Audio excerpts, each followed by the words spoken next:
Hey y'all, I want to get on and encourage y'all real quick. A lot of people's asking me to do a part 2. So I'm going to just tell y'all, like, I don't have any issues with my ex-husband. I tell these stories. This is where I used to be. I am no longer in that situation anymore. I've been divorced since 2019. I tell this because I want women to understand if I can get through it, you can get through it. Because my situation, like I said, I felt like it was just messed up. Like, not only did I have to go through a divorce, but I had to deal with him being with the woman that he cheated on me with. No, their relationship did not work out. They used to argue. They had a lot of issues. You know, I feel like once I was in there and I was in the middle, it was like, you know, they were, I heard somebody tell this story before, and they were like, it was them against the world. But once I got out of the picture, now y'all just dealing with each other. So it did not work out. I am not happy that it didn't work out. I don't care that it didn't work out. I'm not happy. I'm not sad. I don't feel no type of way that it didn't work out. It was just an uncomfortable situation, and I was preparing myself to have to deal with this lady if he was to marry her. Would I have liked it? No, but I still would have did it. I've never stopped him from being in his kid's life because he was in a relationship with her. I wouldn't dare do anything like that. I've seen a couple people post, well, he wouldn't have been in my kid's life. I'm not you. I'm not bitter. I would never do anything like that because they don't have me and his situation ain't got nothing to do with our kids. He still deserves to have a relationship with our children. I don't care what he did to me. As long as he ain't acting crazy, abusive, or anything like that to those children, he's going to have a relationship with those children. He is a great father. During that time, the way he was acting, of course, he wasn't representing himself as a good father because of what was going on in our marriage, what he was doing to, because it was not only affecting me, but it was affecting the children. But now he is a great father. Ever since, you know, whatever, he got himself together, he's an amazing father. I would never, ever stop him from being in his children's life, no matter how I felt. And he's never been able to tell that story. He'll never be able to tell that one. And we have a pretty good relationship. We don't mess around or do anything like that, but we respect each other. To go from wanting to take his head off and adultery and all these different type of stuff to us being cordial. I drop my kids off to him. We swap the kids off. We respect each other. We ain't got no issues. It's peace now. And you know how that came about? I had a lot to play in that. Because if I was a bitter, angry woman and still holding on unforgiveness towards him, it would be hell for him. Could it be like that? It could. If I was that type of woman, I could make it hard for him to see his children. I could make him remember everything. Every time he did something to me, I could hold that against him. I don't wish nothing bad on him. I see a couple people saying, well, karma, and I don't wish anything bad on him. Nothing. I respect him. We have children together. I want him to be in his right mind. I don't want nobody breaking his heart or anything like that because that affects our children. I want this man to prosper in life. And you know how I got to this place? I couldn't tell you this 4 years ago, baby. I was waiting for God to take him out. You can take him out, God. I got the kids. Take him out. And her too. Where I am right now, I understand that forgiveness is for me. People don't understand unforgiveness is like drinking poison, waiting on the other person to die.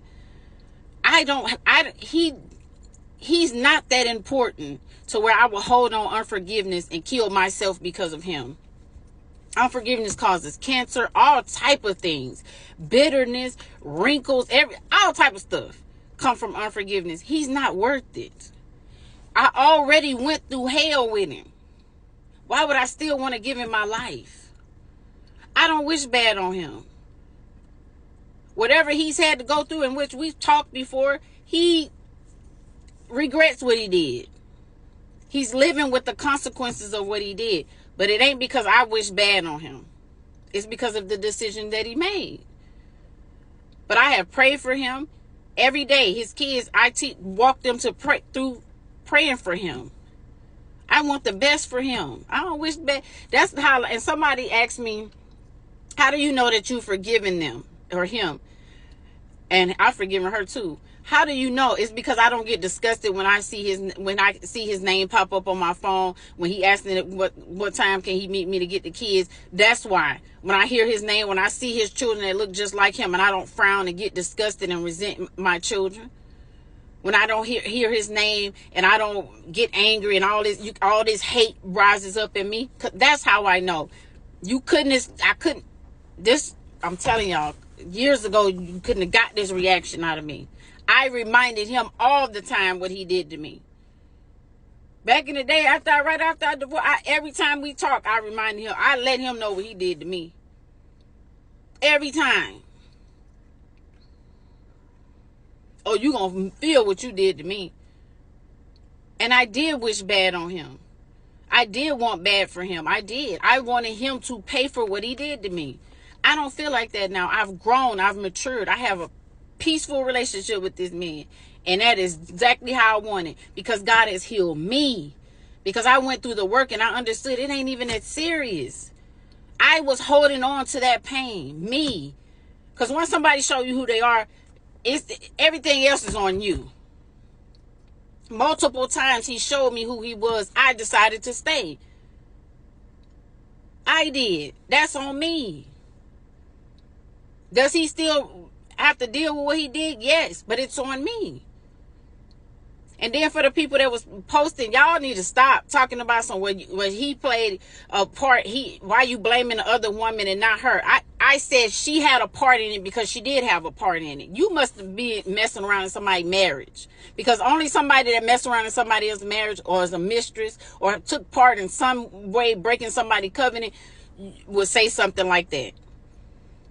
What about the fact that he was a married man, and as a woman, why would you want to mess with somebody else's man, married or not?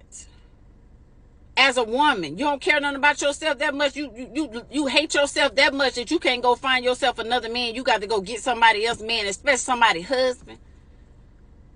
The fact that you put that in my comments says a lot about who you are, not about me. And had the audacity, multiple people, to post something like that. Get help. Get help. Please. And get out them people marriage. And if you've been messing around somebody's marriage, you're going to be held accountable. You are an adulterer. Whether you like it or not. It is what it is. But for y'all that made all the comments, encouragement, y'all, I am more than okay. That was my testimony. This is my testimony. And I never would have thought I would be helping people that have been through a divorce or going through a heartbreak. I never would have thought it. I never would have thought that I could be in a situation mentally, emotionally, where I can help somebody else through this.